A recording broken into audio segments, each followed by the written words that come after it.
ನಮಸ್ಕಾರ ಸ್ನೇಹಿತರೆ, ನಮ್ಮ ಅಶ್ವಿನಿ ಯೂಟ್ಯೂಬ್ ಚಾನಲ್ಗೆ ನಿಮ್ಮೆಲ್ಲರಿಗೂ ಹೃತ್ಪೂರ್ವಕ ಸ್ವಾಗತ. ಪ್ರೇಮಯಾನ ಕಥೆಯ 35ನೇ ಅಧ್ಯಾಯ ನಿಮ್ಮೆಲ್ಲರಿಗೂ ಇಷ್ಟವಾಗಿದೆ ಅಂತ ಭಾವಿಸ್ತೇನೆ. ಹಾಗಿದ್ರೆ ಬನ್ನಿ ಸ್ನೇಹಿತರೆ, ಅಧ್ಯಾಯ 36 ಶುರು ಮಾಡೋಣ. ತಾಳಿ ಮೈ ಫುಟ್. ನಾನು ಯಾವುದೇ ಕಾರಣಕ್ಕೂ ಈ ಮದುವೆನ ಒಪ್ಪಲ್ಲ. ಇನ್ನು ಒಂದು ವಾರ ಆದರೂ ಅಷ್ಟೇ, ಒಂದು ವರ್ಷ ಆದರೂ ಅಷ್ಟೇ, ನಾನು ಈ ಮದುವೆನ ಒಪ್ಪಲ್ಲ ಒಪ್ಪಲ್ಲ ಒಪ್ಪಲ್ಲ ಎಂದಳು ಚೀರಿ. ಭರತ್ ಭರಣಿಯ ಮಾತಿಗೆ ಒಂದು ನಿಟ್ಟುಸಿರು ಬಿಟ್ಟು, ಸರಿ ಅದು ಬಿಡು, ಇನ್ನು 15 ದಿನ ಬಾಕಿ ಇರೋದು ಎಕ್ಸಾಮ್ಸ್ಗೆ. ಈಗಂತೂ ನಿಮ್ಮ ಡ್ಯಾಡಿ ಕೂಡ ಇಲ್ಲ, ಹಣನೂ ಇಲ್ಲ. ಈಗ ಅದು ಹೇಗೆ ದುಡ್ಡು ಕೊಟ್ಟು ಎಕ್ಸಾಮ್ ಪಾಸ್ ಮಾಡ್ಕೊಳ್ತೀಯಾ ಎಂದು ಕೇಳಿದಾಗ, ನಾನು ಏನಾದರೂ ಮಾಡ್ಕೊಳ್ತೀನಿ, ನಿನಗೆ ಯಾಕೆ ಎಂದಳು ಕೋಪದಿಂದ. ಏನಾದರೂ ಏನು ಮಾಡ್ಕೊಳ್ತೀಯ, ಎಕ್ಸಾಮ್ಸ್ ಬರೀದೆ ಫೇಲ್ ಆಗ್ತೀಯಾ ಅಷ್ಟೇ ಎಂದು ಅವಳನ್ನು ಅಣಕಿಸಿ ನಗಲು, ಏಯ್ ನಾನು ಯಾಕೋ ಫೇಲ್ ಆಗಲಿ ಎಂದು ಕೇಳಿದವಳಿಗೆ, ಮತ್ತೆ ಎಕ್ಸಾಮ್ಸ್ ಬರೀತೀಯಾ ಹೇಗೆ, ಕಾಪಿ ಮಾಡಿನಾ? ನಿನ್ನ ಎಂಡಲ್ ಕಾಸಿಗೆ ಕೈ ಚಾಚೋರು ನೀನು ದುಡ್ಡು ಕೊಟ್ಟರೆ ಮಾತ್ರ ನಿನಗೆ ಕಾಪಿ ಮಾಡೋದಕ್ಕೆ ಅವಕಾಶ ಕೊಡ್ತಾರೆ. ಇನ್ನು ನಿನ್ನ ಪಾರ್ಟಿ ಇರೋ ಲೆಕ್ಚರ್ಸ್ ಕೂಡ ದುಡ್ಡು ಕೊಟ್ಟರೆ ಮಾತ್ರ ಮಾರ್ಕ್ಸ್ ಹೆಚ್ಚಿಗೆ ಹಾಕ್ತಾರೆ. ಅಂಥದ್ರಲ್ಲಿ ನೀನೀಗ ಎಕ್ಸಾಮ್ಸ್ ಬರ್ದು ಹಾಗೆ. ಅಲ್ಲಿಗೆ ನಿನ್ನ ಎಕ್ಸಾಮ್ ಕತೆ ಗೋವಿಂದ ಗೋವಿಂದ ಎಂದು ಎರಡೂ ಕೈ ಮೇಲಕ್ಕೆತ್ತಿ ಹೇಳಿ ಜೋರಾಗಿ ನಕ್ಕ. ಭರತ್ನ ನಗು ನೋಡಿ ಭರಣಿಗೆ ಮೈಯೆಲ್ಲ ಉರಿದು ಹೋಯಿತು. ಏಯ್ ನನ್ನೇ ಆಡ್ಕೊಳ್ತೀಯಾ, ನಾನು ಎಕ್ಸಾಮ್ಸ್ ಬರದೇ ಬರ್ತೀನಿ ಎಂದಳು ದೃಢವಾಗಿ. ಹೌದಾ, ಹೇಗೆ ಬರಿತೀಯಾ?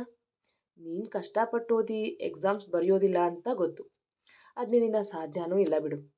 ಮತ್ತು ಇನ್ನು ಹೇಗೆ ಬರಿತೀಯಾ ಎಂದು ಅವಳನ್ನೇ ಮಾತಿನಿಂದಲೇ ಕೆರಳಿಸಿದ.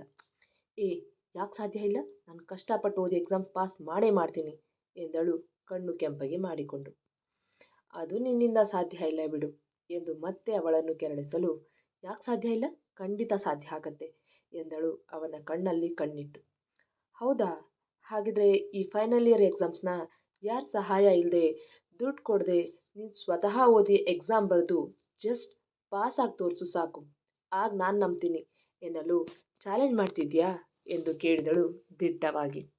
ಹಾಗೆ ಅನ್ಕೋ, ನಾನು ಹೇಳ್ತೀನಿ, ನಿನ್ನ ಕೈಯಿಂದ ಹಗಲು ರಾತ್ರಿ ಅಂದೆ ಕಷ್ಟಪಟ್ಟು ಓದಿ ಎಕ್ಸಾಮ್ಸ್ ಬರೆದು ಪಾಸ್ ಆಗೋದಕ್ಕಾಗೋದಿಲ್ಲ ಎಂದಾಗ, ಚಾಲೆಂಜ್, ನಾನು ಖಂಡಿತ ಓದಿ ಪಾಸ್ ಮಾಡ್ಕೊಳ್ತೀನಿ ಎಂದಳು ಮತ್ತೊಮ್ಮೆ ದೃಢವಾಗಿ. ಹೌದಾ, ಸರಿ ಹಾಗಿದ್ರೆ ಈ ಎಕ್ಸಾಮ್ಸ್ ಪಾಸ್ ಮಾಡಿ ತೋರಿಸು ನೋಡೋಣ ಎನ್ನಲು, ನೋಡ್ತಿರು, ಪಾಸ್ ಮಾಡಿ ತೋರಿಸ್ತೀನಿ. ಹಾಂ, ಒಂದು ವೇಳೆ ನಾನು ಈ ಎಕ್ಸಾಮ್ಸ್ ಪಾಸ್ ಮಾಡಿ ತೋರಿಸಿದ್ರೆ ನೀನು ನಾನು ಹೇಳ್ದಾಗ ಕೇಳಬೇಕು ಎಂದಾಗ, ಓಕೆ ಡನ್, ನೀನು ಹೇಳ್ದ ಹಾಗೆ ಕೇಳ್ತೀನಿ ಎಂದ ಭರತ್. ಅಷ್ಟು ಹೇಳಿ ಅಲ್ಲಿ ನಿಲ್ಲದೆ ಆಚೆ ನಡೆದು ಬಿಟ್ಟ. ಭರತ್ ಹೋಗುತ್ತಿದ್ದ ಹಾಗೆ, ನೋಡ್ತಿರು, ನಾನು ಎಕ್ಸಾಮ್ ಪಾಸ್ ಮಾಡಿ ತೋರಿಸ್ತೀನಿ, ನಾನು ಹೇಳಿದ ಹಾಗೆ ಕೇಳೋ ಹಾಗೆ ಮಾಡೇ ಮಾಡ್ತೀನಿ ಎಂದಳು ಗತ್ತಿನಿಂದ. ಭರತ್ಗೆ ಭರಣಿಯ ಮಾತು ಕೇಳಿ ಮನಸ್ಸು ಭಾರವಾಗಿತ್ತು. ಕಾಲೇಜ್ಗೆ ಹೋಗುವ ಮನಸ್ಸಾಗದೆ ಸೀದಾ ರೂಮಿಗೆ ಬಂದುಬಿಟ್ಟ. ಆಗಷ್ಟೇ ಕಾಲೇಜಿಗೆ ಹೋಗಲು ರೆಡಿಯಾಗುತ್ತಿದ್ದ ಗೆಳೆಯರಿಬ್ಬರು ಭರತ್ನ ನೋಡಿ ಅವನ ಬಳಿ ಬಂದು, ಯಾಕೋ ಮಗ ಒಂಥರ ಇದೆಯಾ, ಭರಣಿ ಜೊತೆ ಮಾತಾಡಿದ್ಯಾ, ಏನಂದ್ಲು, ಅವಳು ಎಕ್ಸಾಮ್ ಬರಿತಾಳಂತ ಎಂದು ಕೇಳಲು, ಹ್ಞೂ ಮಗ ಮಾತಾಡಿದೆ, ಅವಳಿಗೆ ಯೋಚನೆ ಮಾಡೋದಕ್ಕೆ ಸಮಯ ಬೇಕಂತೆ, ಅದಕ್ಕೆ ಮಾವನ 11ನೇ ದಿನದ ತಿಥಿ ಕಾರ್ಯ ಮುಗಿತಿದ್ದ ಹಾಗೆ ನಿರ್ಧಾರ ಹೇಳು ಅಂತ ಹೇಳಿ ಬಂದಿದ್ದೀನಿ ಎನ್ನಲು, ಹೌದಾ, ಒಳ್ಳೆಯದೇ ಆಯಿತು ಬಿಡು, ಈ ಸಮಯದಲ್ಲಿ ಅವಳಿಗೆ ಯಾವ ನಿರ್ಧಾರ ತಗೊಳ್ಳೋದಕ್ಕಾಗಲ್ಲ, ಅವಳಿಗೆ ಅವಳು ತಂದೆ ಕಳ್ಕೊಂಡು ದುಃಖದ ಸಮಯದಲ್ಲಿ ದಿಢೀರಂತ ಮುಂದಿನ ಜೀವನದ ಬಗ್ಗೆ ಕೇಳಿದರೆ ಅವಳು ತಾನೇ ಏನು ಹೇಳ್ತಾಳೆ ಎಂದ ಪ್ರಶಾಂತ್. ಅದು ಸರಿ, ಎಕ್ಸಾಮ್ಸ್ ಬರಿತೀನಿ ಅಂದ್ಲಾ ಅಥವಾ ಇಲ್ಲ ಅಂದ್ಲಾ ಎಂದು ಚರಣ್ ಕೇಳಲು, ಬರೀತಾಳೆ, ಆದರೆ ಈ ಬಾರಿ ಅವಳು ಸ್ವಂತ ಶ್ರಮದಿಂದ ಎಂದಾಗ, ಅಂದರೆ ಅರ್ಥವಾಗದೆ ಕೇಳಿದರು ಗೆಳೆಯರಿಬ್ಬರು. ಅಂದರೆ ಕಷ್ಟಪಟ್ಟು ಓದಿ ಪಾಸ್ ಮಾಡಿ ತೋರಿಸ್ತಾಳಂತೆ ಎನ್ನಲು, ವಾ ಭರತ್, ಅಂತೂ ಇಂತೂ ಭರಣಿಗೆ ಎಕ್ಸಾಮ್ ಬರೆಯೋದಕ್ಕೆ ಒಪ್ಕೊಳ್ಳೋ ಹಾಗೆ ಮಾಡಿದೆ ಅನ್ನು ಎಂದಾಗ, ಅದಕ್ಕೆ ಭರತ್ನ ನಗುವೆ ಉತ್ತರವಾಗಿತ್ತು. ಸರಿ ಮಗ, ಬಾ ಕಾಲೇಜಿಗೆ ಹೊತ್ತಾಯ್ತು, ಹೊರಡೋಣ ಎನ್ನಲು, ಇಲ್ಲ ಕಣ್ರು, ನೀವಿಬ್ಬರು ಕಾಲೇಜಿಗೆ ಹೋಗಿ ಬನ್ನಿ, ನನಗೆ ಯಾಕೋ ಇವತ್ತು ಕಾಲೇಜಿಗೆ ಹೋಗೋ ಮೂಡಿಲ್ಲ ಎಂದರೆ, ಯಾಕೆ ಮಗ, ಏನಾಯಿತು, ಭರಣಿ ಏನಾದರೂ ಅಂದ್ಲಾ ಎಂದು ಕೇಳಿದರೆ, ಇಲ್ಲ ಮಗ, ಹಾಗೇನಿಲ್ಲ, ಯಾಕೋ ನನಗೆ ಇವತ್ತು ಕಾಲೇಜ್ಗೆ ಹೋಗಬೇಕು ಅಂತ ಅನ್ನಿಸ್ತಿಲ್ಲ, ಅದಕ್ಕೆ. ನಿಜವಾಗ್ಲೂ ಏನೂ ಇಲ್ಲ ಅಲ್ವಾ ಭರತ್ ಎಂದು ಕೇಳಿದಾಗ, ಖಂಡಿತ ಏನಿಲ್ಲ, ಐ ಆಮ್ ಓಕೆ ಎಂದ. ಸರಿ ಹಾಗಿದ್ರೆ ನಾವಿಬ್ಬರು ಕಾಲೇಜ್ಗೆ ಹೋಗಿ ಬರ್ತೀವಿ ಎಂದು ಭರತ್ಗೆ ಹೇಳಿ ಕಾಲೇಜ್ ಕಡೆ ಮುಖ ಮಾಡಿದರು ಪ್ರಶಾಂತ್ ಮತ್ತು ಚರಣ್. ಈಗ ಭರತ್ ತಲೆಯ ತುಂಬ ಭರಣಿ ಆಡಿದ ಮಾತುಗಳೇ ಕಿವಿಯಲ್ಲಿ ಗುಯ್ಗುಡುತ್ತಿದ್ದವು. ಓ ಗಾಡ್, ಹೇಗೆಲ್ಲ ಥಿಂಕ್ ಮಾಡ್ತಾಳೆ ನನ್ನ ಬಗ್ಗೆ, ನಾನು ಅವಳನ್ನು ಆಸೆ ತೀರಿಸ್ಕೊಳ್ಳೋದಕ್ಕೆ ನೋಡ್ತಿದ್ದೀನಂತೆ, ನಾನು ಅಷ್ಟೊಂದು ಚೀಪ್ ಮನುಷ್ಯನಾ ಎಂದು ಅವಳ ಅಂದ ಮಾತುಗಳನ್ನು ನೆನೆದು ಕೋಪ ಬಂದಿತು. ಅಲ್ಲ, ನಾನೇನು ಇವಳನ್ನು ಆಸೆ ಪಟ್ಟು ಮದುವೆ ಆಗಿದ್ದೀನ? ಇವಳು ಡ್ಯಾಡಿನೇ ತಾನೇ ತಮ್ಮ ಮಗಳನ್ನು ಮದುವೆ ಆಗುವಂತ ಬೇಡ್ಕೊಂಡಿದ್ದು. ಇದರಲ್ಲಿ ನಂದೇನು ತಪ್ಪಿದೆ?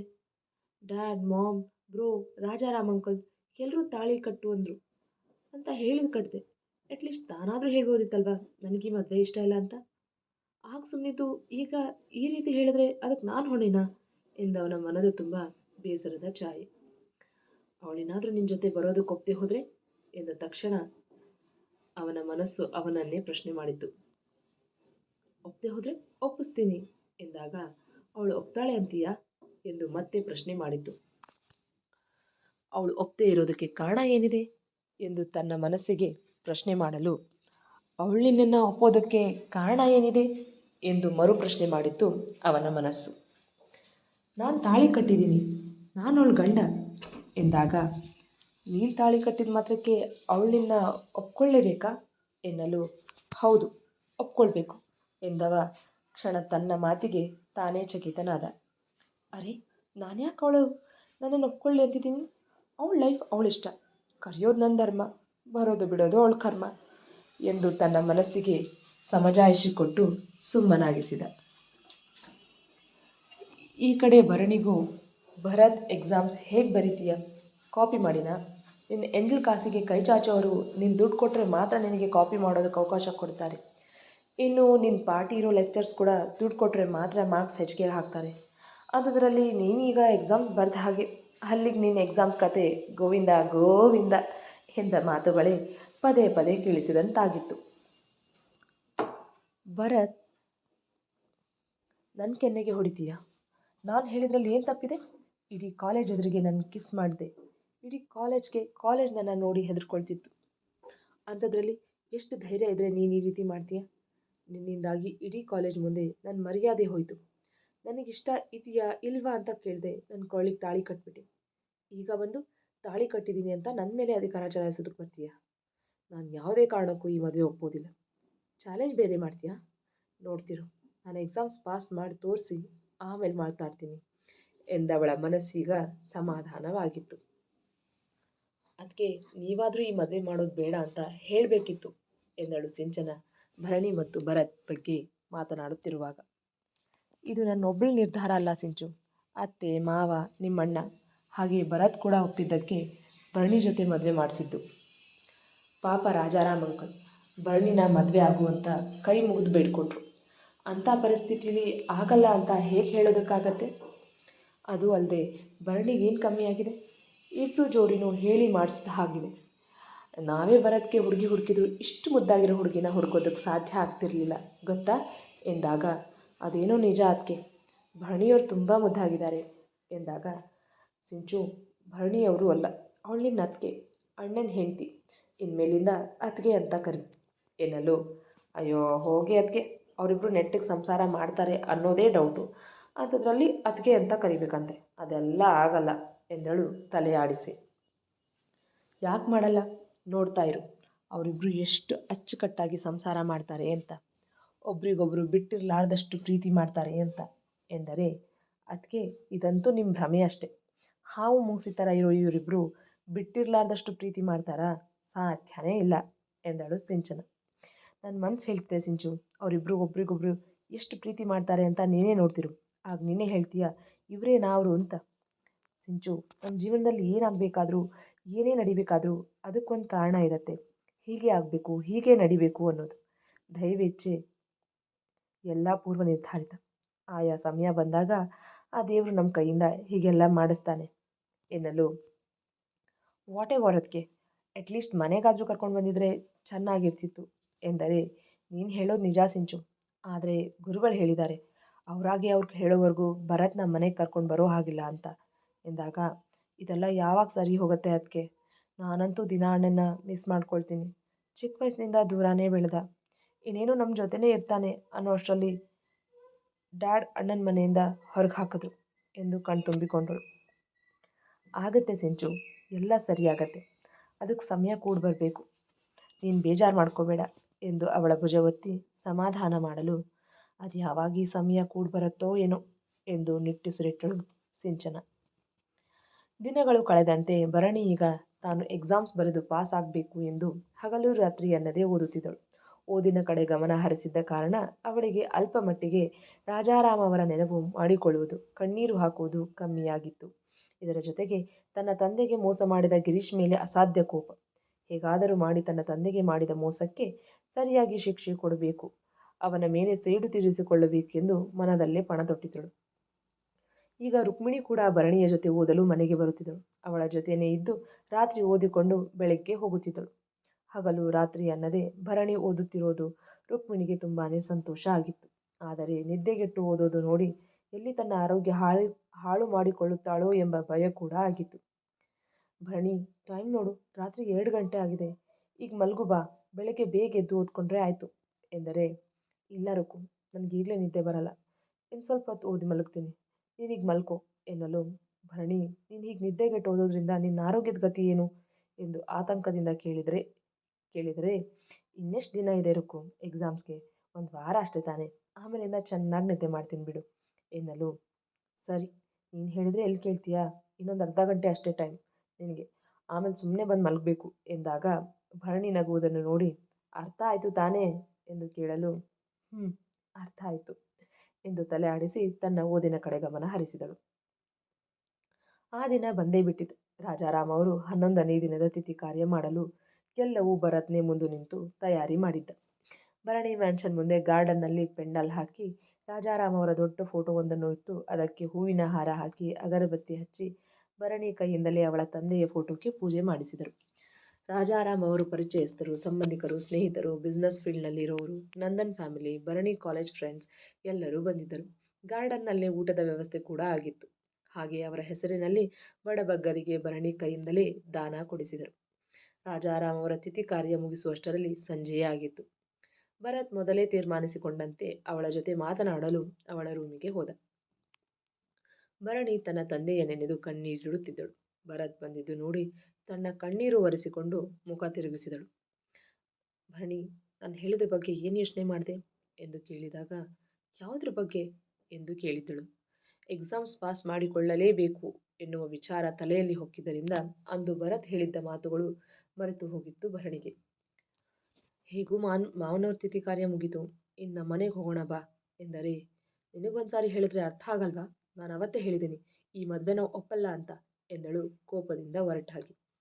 ಯಾಕೊಪ್ಪಲ್ಲ ಭರಣಿ, ನಾನು ಕಟ್ಟಿರೋ ತಾಳಿ ನಿನ್ನ ಕೊರಳಲ್ಲೇ ಇದೆ ಎನ್ನಲು, ಓ, ಇದೊಂದು ದಾರ, ಇದನ್ನ ತಾಳಿ ಅನ್ನೋದು, ಇದನ್ನು ಕಟ್ಟಿದ ಮಾತ್ರಕ್ಕೆ ನಾನು ಒಪ್ಕೊಳ್ತೀನಿ ಅಂತ ಹೇಗಂದ್ಕೊಂಡೆ, ನಾನು ಯಾವುದೇ ಕಾರಣಕ್ಕೂ ಈ ಮದುವೆ ಹಾಗೆ ನಿನ್ನನ್ನು ಗಂಡ ಅಂತ ಒಪ್ಕೊಳ್ಳಲ್ಲ ಎಂದಳು ಮತ್ತೆ ಅದೇ ಧಾಟಿಯಲ್ಲಿ.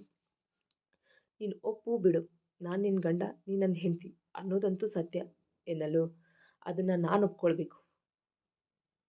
ಹೌದಾ, ಈ ತಾಳಿ ಇರೋದ್ರಿಂದಲೇ ಅಲ್ವಾ ನೀನು ನನ್ನ ಗಂಡ ಅಂತ ಅನ್ನಿಸ್ಕೊಳ್ಳೋದು ಎಂದು ಕ್ಷಣ ಕೂಡ ವ್ಯಯಿಸದೆ ತಾಳಿ ಕಿತ್ತು ಭರತ್ ಮುಖದ ಮೇಲೆ ಎಸೆದು, ಈಗ ಯಾವ ಅಧಿಕಾರದ ಮೇಲೆ ನನ್ನನ್ನು ಮನೆಗೆ ಬಾ ಅಂತ ಕರಿತೀಯಾ ಎಂದಳು ವ್ಯಂಗ್ಯವಾಗಿ.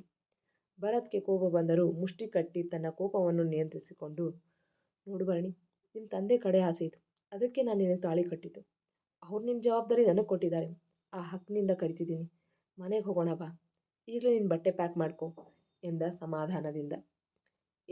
ನಿನಗೊಂದು ಸಾರಿ ಹೇಳಿದ್ರೆ ಅರ್ಥ ಆಗಲ್ಲ ಅಲ್ವಾ, ನಿನ್ನಂಥ ಬೀದಿ ಬಿಗಾರಿ ಜೊತೆ ನಾನು ಬರಬೇಕಾ, ನಮ್ಮ ತಂದೆ ಕೊನೆ ಆಸೆ ಅಂತ ಎಮೋಷ್ನಲ್ ಬ್ಲ್ಯಾಕ್ಮೇಲ್ ಮಾಡ್ತಿದ್ದೀಯಾ ಎಂದು ಹೇಳಿ ಒಂದು ತೆರನಾಗಿ ನೋಡಲು, ನಾನು ಯಾವ ಎಮೋಷ್ನಲ್ ಬ್ಲ್ಯಾಕ್ಮೇಲೂ ಮಾಡ್ತಿಲ್ಲ, ನಿಮ್ಮ ತಂದೆ ಕೊಟ್ಟ ಮಾತಿಗೆ ಬದ್ಧನಾಗಿ ನಿನ್ನನ್ನು ನನ್ನ ಜೊತೆ ಕರ್ಕೊಂಡು ಹೋಗೋದಕ್ಕೆ ಬಂದಿರೋದು ಎಂದರೆ, ಹೌದಾ, ಸರಿ, ಹಾಗಿದ್ರೆ ನನ್ನನ್ನು ಹೇಗೆ ಸಾಕ್ತೀಯಾ, ಏನು ಜಾಬ್ ಮಾಡ್ತಿದ್ದೀಯಾ, ಎಷ್ಟು ಸಂಬಳ ಬರುತ್ತೆ ನಿನಗೆ, ಆಸ್ತಿ ಅಂತಸ್ತು ಎಷ್ಟಿದೆ, ಹೋಗಲಿ ನನ್ನ ಒಂದು ದಿನದ ಖರ್ಚನ್ನು ನಿನ್ನ ಕೈಯಿಂದ ಅಫೋರ್ಡ್ ಮಾಡೋದಕ್ಕಾಗುತ್ತಾ, ಖಂಡಿತ ಇಲ್ಲ, ನಿನ್ನಂಥ ಬೀದಿ ಬಿಕಾರಿಗೆ 2 ಹೊತ್ತು ಊಟ ಸಿಕ್ಕರೆ ದೊಡ್ಡದು, ಅಂಥದ್ರಲ್ಲಿ ನನ್ನ ಜವಾಬ್ದಾರಿ ವಹಿಸ್ಕೊಳ್ತಾನಂತೆ, ನಾನ್ಸೆನ್ಸ್ ಎಂದಳು ಅಸಮಾಧಾನದಿಂದ. ಭರತ್ಗೆ ಭರಣಿಯ ಒಂದೊಂದು ಮಾತುಗಳು ಕಿವಿಯ ಮೇಲೆ ಕಾದ ಸೀಸ ಸುರಿದಂತಾಗಿತ್ತು. ಅವಳ ಮಾತುಗಳನ್ನು ಕೇಳಿ ಅಲ್ಲೇ ಅವಳನ್ನು ಸಿಗಿದು ಹಾಕುವಷ್ಟು ಕೋಪ ಬರುತ್ತಿತ್ತು. ಇವಳಿಗೆ ಏನೇ ಹೇಳಿದ್ರು, ಹೇಗೆ ಅರ್ಥ ಮಾಡಿಸಿದ್ರು ಅರ್ಥ ಮಾಡಿಕೊಳ್ಳೋದಿಲ್ಲ, ಸುಮ್ಮನೆ ನನ್ನ ಸಮಯ ವ್ಯರ್ಥ ಎಂದುಕೊಂಡವ ಕಡೆಯ ಬಾರಿ ಎಂದು ಕೊನೆಯದಾಗಿ ಕರೆದಿದ್ದೀನಿ, ಬಾ ಮನೆಗೆ ಹೋಗೋಣ ಎಂದಾಗ ಭರಣಿಯ ಮೌನವೇ ಅದಕ್ಕೆ ಉತ್ತರವಾಗಿತ್ತು. ಅವಳು ಕೈಕಟ್ಟಿ ಮುಖ ತಿರುಗಿಸಿ ಎತ್ತಲೋ ನೋಡುತ್ತಾ ನಿಂತಿದ್ದಳು. ಇನ್ನೊಂದು ಸಾರಿ ಕೇಳ್ತಿದ್ದೀನಿ, ನೀನು ನನ್ನ ಜೊತೆ ಬರ್ತೀಯೋ ಇಲ್ವೋ ಎಂದು ತುಸು ಜೋರಾಗಿ ಕೇಳಲು, ಬರಲ್ಲ ಅಂದರೆ ಬರಲ್ಲ. ಈಗ ನೀನು ಕಟ್ಟಿರೋ ತಾಳಿ ಕೂಡ ಕಿತ್ತು ಬಿಸಾಕಿದ್ದೀನಿ ತಾನೆ, ಮತ್ತೇನು, ಸುಮ್ಮನೆ ಇಲ್ಲಿಂದ ಹೋಗ್ತಾ ಇರು ಎಂದು ಹೇಳಿದ್ದೇ ತಡ ಒಂದು ಮಾತು ಆಡದೆ ಆಚೆ ಹೊರಟು ಬಿಟ್ಟ ಭರತ್. ಮುಂದುವರಿಯುವುದು. ಕೇಳಿದ್ರಲ್ವಾ ಸ್ನೇಹಿತರೆ, ಪ್ರೇಮಯಾನ ಕಥೆಯ 36ನೇ ಅಧ್ಯಾಯ. ಈ ಸಂಚಿಕೆ ನಿಮಗೆ ಇಷ್ಟವಾಗಿದೆ ಅಂತ ಭಾವಿಸ್ತೇನೆ. ಸಂಚಿಕೆ ಇಷ್ಟವಾಗಿದ್ದರೆ ಒಂದು ಲೈಕ್ ಕೊಡಿ, ನಿಮ್ಮ ಅಭಿಪ್ರಾಯವನ್ನು ಕಮೆಂಟ್ನಲ್ಲಿ ತಿಳಿಸಿ. ಹಾಗೆ ಇನ್ನು ಯಾರೆಲ್ಲ ನಮ್ಮ ಚಾನಲ್ ಸಬ್ಸ್ಕ್ರೈಬ್ ಮಾಡಿಲ್ವೋ ದಯವಿಟ್ಟು ಸಬ್ಸ್ಕ್ರೈಬ್ ಮಾಡ್ಕೊಳ್ಳಿ. ಹಾಗೆ ಬೆಲ್ ಐಕಾನ್ ಓದೋದನ್ನು ಮರಿಬೇಡಿ. ಈ ಕಥೆ ನಿಮಗೆ ಇಷ್ಟವಾಗುತ್ತಿದ್ದರೆ ಹೆಚ್ಚು ಹೆಚ್ಚು ಜನರಿಗೆ ಶೇರ್ ಮಾಡುವ ಮೂಲಕ ನಮ್ಮನ್ನು ಪ್ರೋತ್ಸಾಹಿಸಿ. ಮತ್ತೆ ಮುಂದಿನ ಸಂಚಿಕೆಯಲ್ಲಿ ಭೇಟಿಯಾಗೋಣ. ಅಲ್ಲಿವರೆಗೂ ಧನ್ಯವಾದಗಳು.